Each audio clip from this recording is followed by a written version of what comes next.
국가기후환경회의가 지난 2년간의 활동을 마무리하며 그간의 성과를 돌아보는 컨퍼런스를 개최했습니다.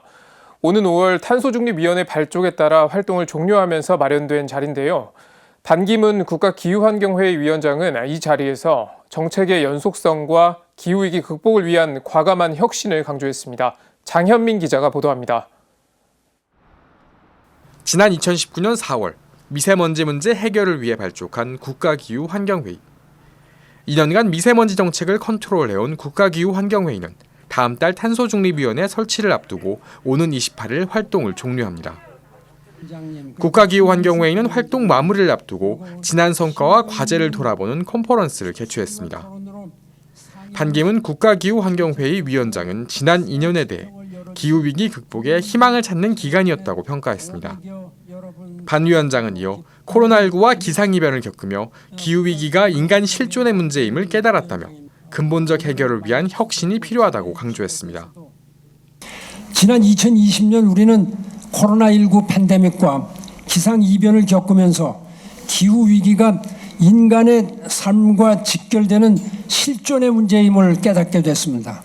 미세먼지와 기후위기 문제를 근본적으로 해결하기 위해서는 사회, 경제, 패러다임에 대한 과감한 대혁신이 필요합니다. 전문가들은 국가기후환경회의의 성과로 미세먼지 계절관리제 도입과 기후변화 문제의 근본적 해결을 위한 중장기 대책 제안 등을 꼽았습니다.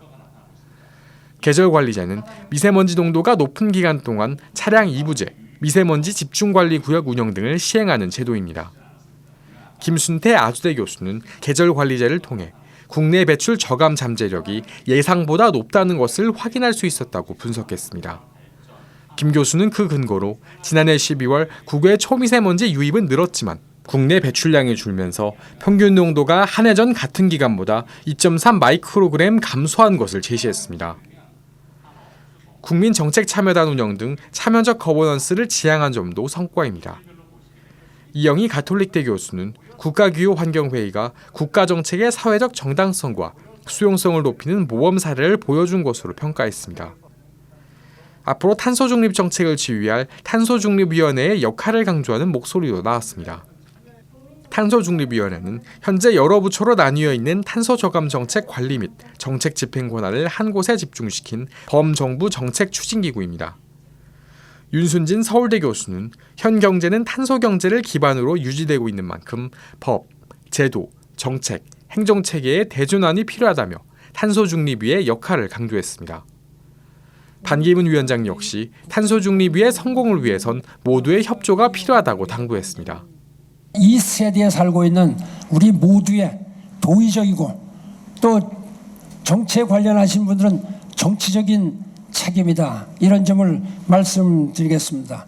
탄소 중립 사회를 2050년까지 만들고 우리 후손 만만대에게 아주 지속 가능한 이러한 사회를 넘겨줄 수 있도록 다 같이 노력해 주시길 바랍니다.